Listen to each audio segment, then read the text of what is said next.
नमस्कार। एक्सेल की हमारी मेज सीरीज में आपका बहुत बहुत स्वागत है। आज हम एक बहुत ही ज़रूरी चीज़ सीखने वाले हैं, एक प्रोफेशनल अकाउंटिंग लेजर बनाना। देखिए, ये किसी भी अकाउंटिंग काम की एकदम जड़ है और अगर आपने इसे सीख लिया तो समझ लीजिए आपका काम बहुत ज़्यादा आसान और प्रोफेशनल हो जाएगा। तो आज हम क्या-क्या करने वाले हैं? सबसे पहले हम समझेंगे कि भाई ये लेजर होता क्या है, अकाउंटिंग की नींव क्यों है। फिर एक्सेल में इसका एक परफेक्ट स्ट्रक्चर कैसा दिखना चाहिए वो देखेंगे। उसके बाद हम मिलकर स्टेप बाय स्टेप इसे बनाएंगे, कुछ असली एंट्रीज करके इसका जादू देखेंगे और आखिर में मैं आपको कुछ प्रो टिप्स दूंगा जिससे आप इसे प्रोफेशनल तरीके से मैनेज कर पाएंगे। तो चलिए सबसे पहले लेजर के बेसिक कॉन्सेप्ट को समझते हैं। ये वो बुनियाद है जिस पर पूरी अकाउंटिंग की इमारत खड़ी होती है। अब देखिए, एक सवाल जो सबके मन में आता है वो ये कि टैली जैसे सॉफ्टवेयर्स में तो लेजर अपने आप बन जाता है ना? लेकिन सोचिए अगर हमें एक्सेल में अकाउंटिंग करनी पड़े तो एक बढ़िया प्रोफेशनल लेजर कैसे बनाया जाए? बस आज हम इसी पहेली को सुलझाने वाले हैं। तो ये लेजर आखिर है क्या? बिल्कुल आसान भाषा में समझिए। ये एक तरह की डायरी है जिसमें हर एक अकाउंट के सारे लेन देन मतलब डेबिट और क्रेडिट को तारीख के हिसाब से लिखा जाता है। ये किसी भी अकाउंटिंग सिस्टम का, चाहे वो टैली हो या एक्सेल, समझिए दिल होता है। और एक बात जो गांठ बांध लेनी है वो ये कि हर अकाउंट का अपना एक अलग लेजर होता है।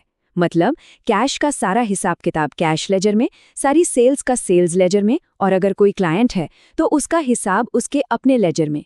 इससे होता ये है कि किसी भी अकाउंट का बैलेंस जानना चुटकियों का खेल हो जाता है। ठीक है, तो अब हम ये तो समझ गए कि लेजर क्या होता है। अब जरा ये देखते हैं कि एक्सेल के अंदर इसका एक प्रोफेशनल ढांचा, एक स्ट्रक्चर दिखता कैसा है। एक प्रोफेशनल लेजर में ये 6 कॉलम्स सबसे जरूरी हैं। पहला, डेट, मतलब किस तारीख को ट्रांजैक्शन हुआ। दूसरा, पर्टिकुलर्स, यानी लेन देन किस बारे में है। फिर वाउचर नंबर, उसके बाद डेबिट और क्रेडिट अमाउंट के कॉलम, और सबसे आखिर में सबसे जादुई कॉलम, बैलेंस, जो हर एंट्री के बाद अपने आप अपडेट होता रहेगा। अब जरा डेबिट और क्रेडिट के नियम को एकदम सिंपल तरीके से समझते हैं। देखिए, जब भी बिजनेस में कोई वैल्यू अंदर आती है या कोई खर्चा होता है तो उसे डेबिट करते हैं, और जब भी कोई वैल्यू बिजनेस से बाहर जाती है या कोई कमाई होती है तो उसे क्रेडिट करते हैं। बस इतना सा नियम है।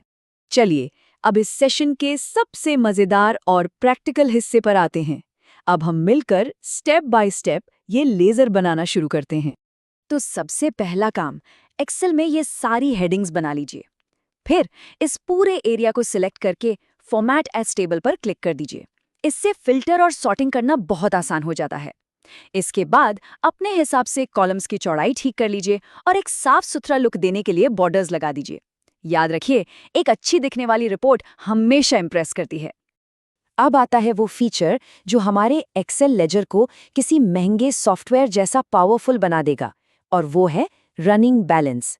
इसका सीधा सा मतलब है कि हर नई एंट्री के साथ हमारा बैलेंस खुद ब खुद कैलकुलेट होता जाएगा।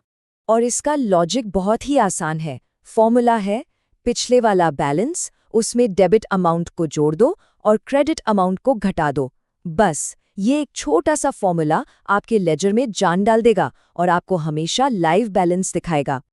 तो चलिए अब उस पल का मजा लेते हैं जिसका इंतजार था। हमने जो लेजर तैयार किया है उसमें कुछ एंट्रीज करके देखते हैं कि ये असल में काम कैसे करता है। मान लीजिए हमारे पास 50,000 का ओपनिंग बैलेंस है। अब जैसे ही एक कस्टमर से 10,000 रुपए कैश आए, हमने उसे डेबिट में डाला और ये देखिए बैलेंस अपने आप 60,000 हो गया। फिर हमने ऑफिस के खर्चे के लिए 5,000 रुपए दिए, जिसे क्रेडिट करते ही बूम, बैलेंस तुरंत 55,000 हो गया। यही तो है ऑटोमेशन का कमाल।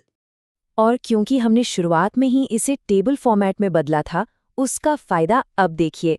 हम एक क्लिक में किसी खास महीने के ट्रांजैक्शन देख सकते हैं या वाउचर नंबर के हिसाब से डेटा को सॉर्ट कर सकते हैं।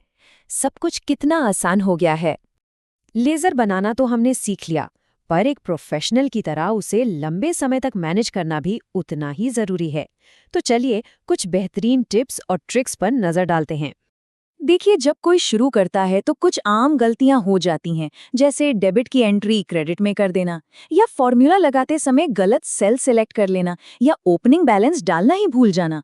और एक सबसे बड़ी गलती, एक ही लेजर में कैश, बैंक, सेल्स सबका हिसाब मिक्स कर देना। हमें इन गलतियों से बचना है। अब कुछ प्रो टिप्स जो बड़ी बड़ी सीए फर्म्स इस्तेमाल करती हैं। हमेशा हर लेजर के लिए एक अलग शीट बनाइए। पूरी वर्कबुक में डेट का फॉर्मेट एक जैसा रखिए। जिन सेल्स में फॉर्मूला लगा है उन्हें लॉक कर दीजिए ताकि कोई गलती से उन्हें डिलीट ना कर दे। और सबसे जरूरी, अपनी फाइल्स का बैकअप हमेशा रखिए।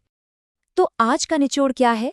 लेजर अकाउंटिंग की आत्मा है और एक्सेल एक ऐसा जबरदस्त टूल है जिससे हम इसे बिल्कुल प्रोफेशनल तरीके से बना सकते हैं और मैनेज भी कर सकते हैं।